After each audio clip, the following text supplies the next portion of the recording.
Dear brothers and sisters in Jesus Christ,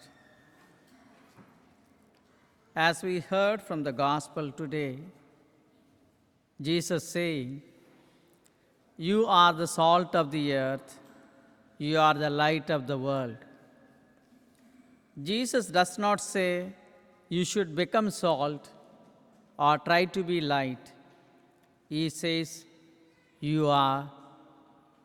By our baptism, by our belonging to Christ, this is already our identity.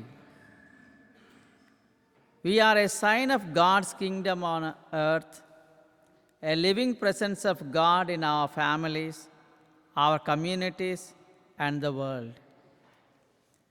Wherever a Christian lives, God desires to be felt, heard, and seen through that life. Salt does not exist for itself. It loses its meaning if it remains in the jar. Salt gives taste, preserves from decay, and disappears into the food.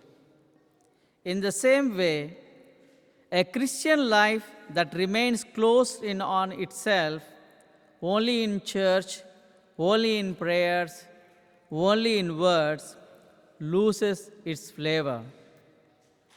Our faith must enter in our daily life, our homes, our relationships, our work, our struggles. If our presence does not bring healing, hope, and goodness, then Jesus asks us honestly, if salt loses its taste, what is it good for? Light does not draw attention to itself. A lamp does not say, "Look at me," but it helps others to see. Jesus tells us that our light must shine so that people may see our good works and glorify the Father, not us. We are not called to impress, but to illuminate. In a world darkened by selfishness, hatred, violence, and indifference, even a small light matters. One word of forgiveness, one act of kindness, one choice of honesty can push back a lot of darkness. To live as salt and light means to live with the heart of God. That's why we are invited to examine our lives with these simple but deep questions. Do I feel what God feels? God feels compassion for the weak, pain for the suffering, concern for the lost. Have I become insensitive, indifferent, comfortable with injustice? Do I listen the way God listens? God listens patiently, without judging, without interrupting. Do I listen only to reply, to defend myself, or not at all? Do I speak what God speaks and the way God speaks? God's words heal, encourage, and give life. Do my words hurt, divide, gossip, and destroy?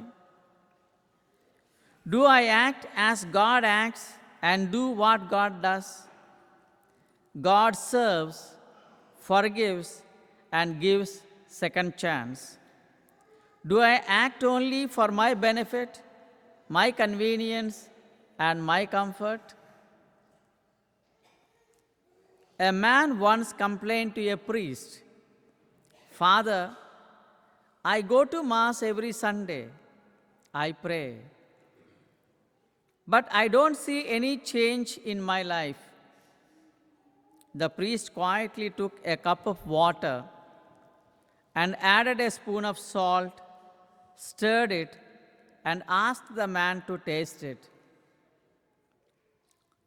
"It tastes salty," the man said. Then the priest took the man to a nearby lake and threw the same spoon of salt into it. Now taste the lake water, he said. It tastes the same, the man replied. The priest smiled and said, the same salt, but two different containers.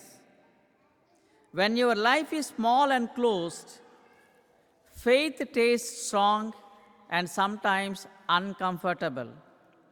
But when your heart becomes wide, open to love, serve, forgiveness, faith changes everything without bitterness. The problem is not the salt. The problem is the container. Jesus invites us to enlarge our hearts to let faith touch real life. So, dear brothers and sisters, this gospel is not about others. It is about me and you. In my family, am I salt or am I a source of tension? In my community, am I light or do I add to darkness? In my workplace, do people experience God's presence through my honesty, patience, and compassion? So today, Jesus gently and firmly calls us to conversion. Not a dramatic change overnight, but a sincere decision. Lord, help me to live differently. When we feel what God feels, listen as God listens, speak as God speaks, and act as God acts, then our lives will naturally shine. And without preaching many words, people will say, God is alive among them. When you forgive instead of hurting, you are light. When you speak kindly instead of judging, you are light. When you act honestly in a dishonest world, you are light. So may this Eucharist strengthen us to be true salt that gives taste to the world and true light that leads others, not to ourselves, but toward God and His kingdom. In the name of the Father, and of the Son, and of the Holy Spirit.